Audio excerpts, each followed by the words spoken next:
Hello guys, আজকে পৌষ সংক্রান্তি। রাখাল কাটাগুড়ির গাছের তলে আমরা ভোগ নিয়ে আসি। গাছকে গান কীর্তন হবে।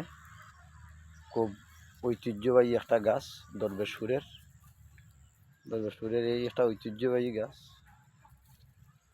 আর প্রায় 200-250 বছর পুরানা গাছ হবে।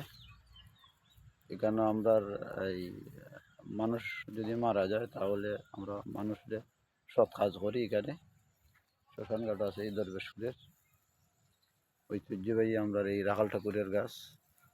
আপনারা এই দহকা গাছের এই বিশাল কাঠের চাচা, এই গাছের বয়স প্রায় 250 বছর হইব না নি?